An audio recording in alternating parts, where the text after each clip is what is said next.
сонсож байгаа өдрийн мэндийг хүргэе.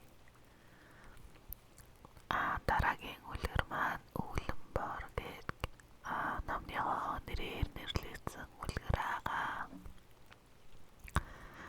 За ингээд шууд үлгэртээ орё. 3 хүүтэй өвгөн бэжээ. 2 том хүн орон гэрийн ажлыг амжуулдаг. Овцгойтой сэргэлэнгийн баг хүү Иван тэнэгэн ойд явж мөөгдөх дартай гэртээ бол бишин дээрээ хөвтөд унждаг гэн. Өвгөн нас эцэслэх цаг болгоод хүүтэй дуудан. Намайг өгсөний дараа 3 ширхэг дараалан булшин дээр минь очиж талах авчирч өгөөрэй гэж загжээ. Тэгээд ч өвгөн насан эцэслэж хүүгүүд нь оршуулж гэн. Эхний шөнө болж булш руу явах том хүүгийн ээлж ирэв. Том хүү нэг бол залгуурч, нэг бол айсан уу.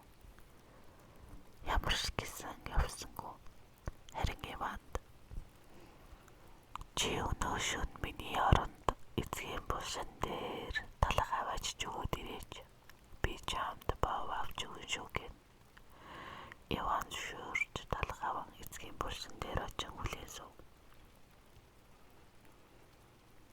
Шөнө дунд гинэт газар хагаран эцэг нь босч ирээд хэн ирэв? Миний том хүү юу? Орснодгаар сонин юу байна? Үлэн чон үлэлдэж өсөглөн нохот уцаж үр хүүхэд минь уйлж байна уу гэж асууж гинэ. Таны хүү байна. Орснотог амар тайван байна эцэг минь гэж Иван хариулав. Эцэг талах задлаа идээд булшинтай эргэж ивдэв. Иван замдаа бага мөөгдүүгээд гэртээ хариу. Том ах нь байна уу гэв. Байна. Талах идүү гэж асуудал эцэг задлаа эзэн хариулав. 2 дахь шөнө болов. Донд хүүгийн явах ээлж болгоод тэр залгуурсан ч юм уу, айсан ч юм уу. Ямар ч гэсэн явсангүй. Харин Иванд чи миний оронд цэцэг эцэг дээр очиод ирээж. Би чамд шаагаа шүлж өгнө шүү гэв. Иван шуурж талах аван эцгийн булшин дээр очиж хүлээн суув. Шөнө дунд гинэт газар хагаран эцэг нь босч ирээд асуув. Хэн ирэв? Миний донд хүү юу? Орснодгаар сонин юу байна? Үлэн чон уйлэлдэж өсөглөн нохот хуцаж үр хүүхэд минь уйлж байна уу гэж асуудал. Таны хүү байна. Орснотог амар тайван байна эцэг минь гэж Иван хариулав. Эцэг талах задлаа идээд булшиндаа эргэж ивдлээ. Иван замдаа бага мөөгдүүгээд гэртээ ирэхэд нь дундах нь эцэг талах идвүү гэв. Эцэг задлаа эзэн гэв. Дараагийн 3 дахь шөнө болов. Иван ах нартаа би 2 шөнө дараалал явсан. Одоо та 2 эцгийн булшин дээр очив. Би амармаар байна гэжээ. 2 ах нь Иван чи юу ярина вэ? Чи явж сурсан. Чи л явсан дээр гээд алгаасангүй гэв. Иван талхаваад яв. Шөнө донд газар хагаран эцэг нь босч ирээд хэн ирэв? Миний баг хүү Иван уу? Орснодгаар сонин юу байна? Үлэн чон үлэлдэж өсөглөн нохот уцаж үр хүүхэд минь уйлж байна уу гэж асуугаад Иван. Таны хүү Иванд байна. Орснотог амар амгалан эцэг минь гэв. Эцэг талхыг задлаа идээд миний цагаасыг ганцхан жийл биелүүллээ. 3 шөнө миний булш руу айлгүй ирлээ. Чид зэлгэр хүндээ зэлгэрдэх талд гараад элбэт өвлөнбор морь минь ирээн уулыг гэргэлцэтэл эрэг газрыг жирэлцэтэл дахиад ирээ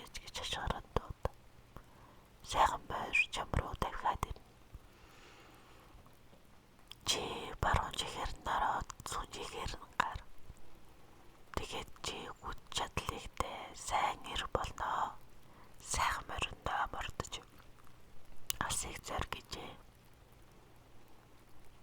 Иван хазаарыг аван эцэгтэй таларгаад замдаа бага мөгдөгөөд гэртээ арив гин. Хоёр ах нь аав байна уу гэв. Байна даалгыг дүү гэв.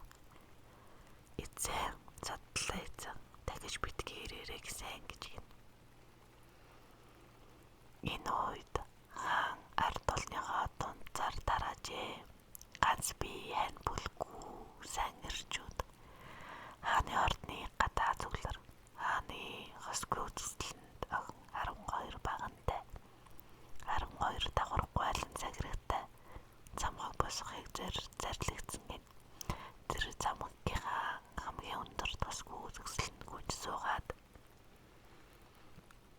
ямар ир морьныхоо ганц үсрэл дээр уралд нь хөрж үнсхийг хүлээн гэж гин. Гүнжин уралдаг хөрж үнссэн хүчит морьтон ирдэг ямар үний чир хамаагүй хаан тулсынхаа хагасыг нэмж бэлгэлнэ гинэ. Энэ тухай хоёр ахын сонсоод азаа үзье гэж ярилцав гин.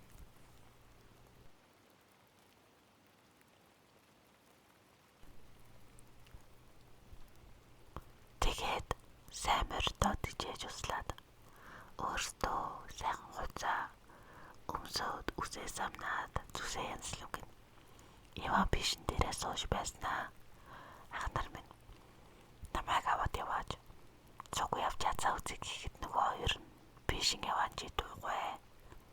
Олны тоог болж явснаас ойд явж мөөгдүү гэжээ. Ингээд хоёр ах нь малгай юугаа дугтуулаад магнаа морио унаж угай гэж хавираад угаалan давгээж улаан тоослоор үлджээ. Тэгэхэд Иван азаараа аван хэр талд гараад эцгийнхээ зааснаар элбэтүүлэн бор морь минь ирээн уулыг гэргэлцтэл эрэг газрыг жирэгтэл дахиад ирээч гэж дуудав.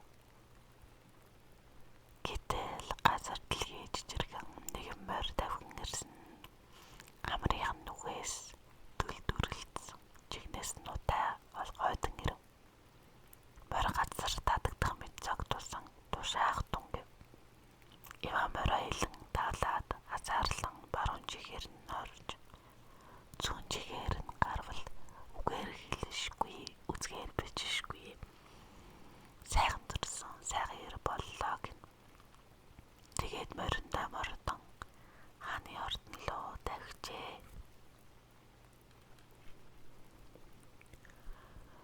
Үүлэн бар морин нисэх мэт тавихад газар дэлхий жижигэн уул толгойд урсан ханарч бургаагаад хэвтэй гожуул дөрвөн туурай хорон дурж ирэлцэн өнгөрнө гин. Иваныг хааны ордны гадаа ирэхэд үе олон түмэн уймэлтэн цугларсан байв. 12 багантай 12 давхаргүй алан цагирагтай цамхагийнхаа хамгийн өндөрт цохон дээр осгүй үзэсгэлэнд гүнж сууж байв гин. Хаан үүдэн дээрээ гар. За ирэхэм сайн ирчүүдээ. Та нарыг хинэн морьныхаа гараалтаар тэр цонх хүртэл үсэрч охины минь оруулыг үнсэхвэ. Тэр эрд би огноо бас хаан тулсынхаа хагасыг өгнө гэв. Сайн ирчүүд ээлжлэн давхиж үзлээ. Замхагийн оройд хөршгүй ундраж Иваны хоёр ах хараагаад замхагийн дундаж хүрсэнгүй. Иваны ээлж ирлээ гин. Иван үүлэн бар морио гуйдан угаагийн угасгийн үсэрвэл хоёрхан цагирах дутав. Дахин зойлж ахаад нэг үсэрсэн чинь ганцхан цагирах дутав гин.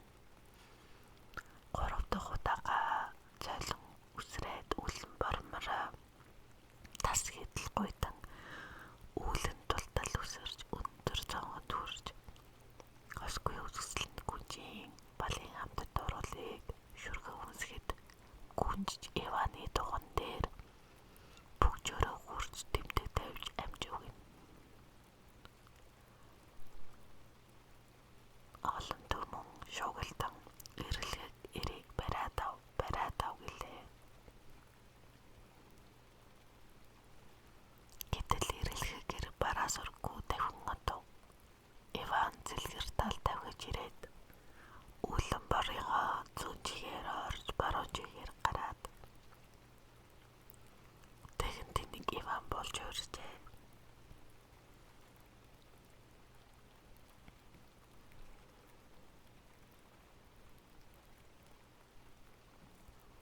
Тэгээд морой суллан тавиад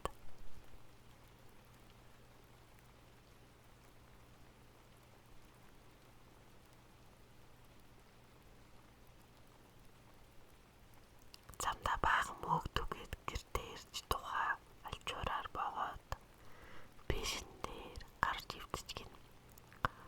Хоёр ах нь буцаж ирээд хаана байсан юу үзснэ ярав гин. Сайхан төрсөн гэрчүүд цугларсан та. Гэхдээ нэг онцгой сайн гэр моройроо үсрэм бүнжийг үнсэж чадсан. Хаанаас ирснийг нь зүм харсан ч харин хаашаа явсныг нь мэдэхгүй оцорлоо гэв.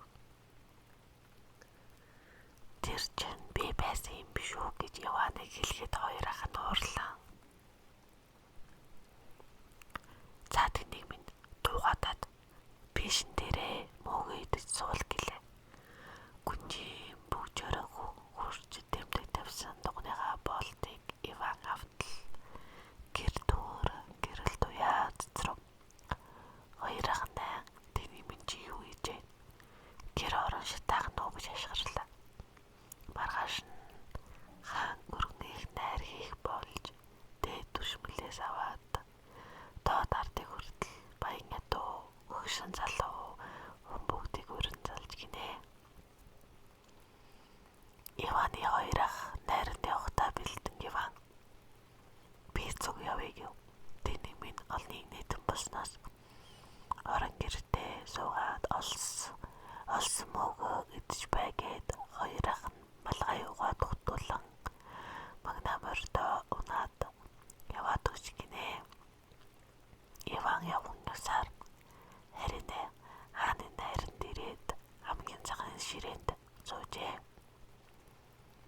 Асгүй үзэгсэлэнд гүнж зочиолноо зочлон хүндэтгэж амтд болд дарсыг айгыг өргөн барьж аль хүний дуган дээр тэмдэг байна гэж харна гин.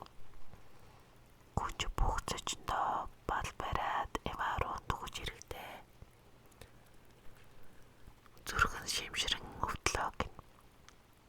Тэгээд Иваныг харуул үсэг гэцэг арцайсан үнс тордог болцсон сууж байна гин. Асгүй үзэгсэлэнд гүнж ханах газрын хүн бэ? Хаа хурж явна вэ? Юуны учир тухай байгаа вэ гэж Иван түүнээс асуухад Иван зөгчихсөн юм гэж гинж гүнж дугных нь болтын тайлбаас ортон дүүрэн гэрэл туяагаа гэлбэн цацрав. Энэ миний тэмдэг байна. Миний саяны хань энэ байна гэж гүнж хэлгээд хаан орд ирж юуны чин саяны хань үс тордог болсон амар амтан байх чинь гэв. Хариуд нь Иван нүүр гараа угаад шөрнөө гэв. Хаанч зөвшөөрчээ. Иван гараад эцгийнхээ завснаар элбэт үлэн бормоор минь эрээн улыг ирэлцтэл газрыг чирэлцтэл ирээч гэж дуудлаа. Тэгтэлж хамрынхан төгнөөс төл дүрлцсэн чихнээс нутаа олгоодсон морь тэнгэрээс унсан мэт тавьж ирэхэд газар дэлхий гахандж рүү. Харин Иван морьныхоо баруун чигээр ороод зүүн чигээр нь гарч тааж хэлж баршгүй зурж болохгүй төрсөн сайхан ир болон хувирч гинэ. Уй олон ард өмөлдөн гайхав гин. Үгээ хэлж чадлагүй уул олон суу гин. Хөлгүй их найрыг хөгжилтэй өрөм залгаж гинэ. Сонин үлгэрэнгээ төгслөө. Сонсоо хүндээ гэлалаа. За үлэнбор гэдэг үлгэр нь ингээд дуусч байна. Дараагийн үлгэр нь болохоор чавар гэд ер нь бол маш зөвхөн үлгэр зөвхөн одоо нэг жоохон хэм үлгэр хэлээд байдаг.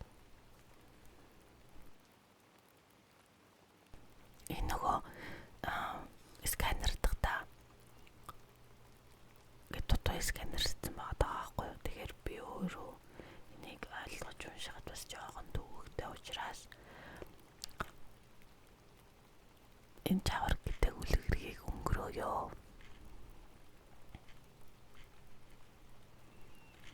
За тэгээ дараагийн үлгэр нь болохоор эс үзэгдэх зүгт хүрч үл мэдэх хэмээг авчраа гэдэг юм үлгэр байна. Энэ маань ингээд хойшоо эргүүлээд үзэхээр ерөнхийдөө ямар нэгэн гажиг байхгүй уншиж болохоор дарагдж байгаа учраас дараагийн үлгэрээрээ энэ үлгэрийг та бүгддээ ялангуяа хүүхдүүдтэй уншиж өгье. Тэгээд нөгөө та дараагийн үлгэрийг уншигоё гэд нэлээ олон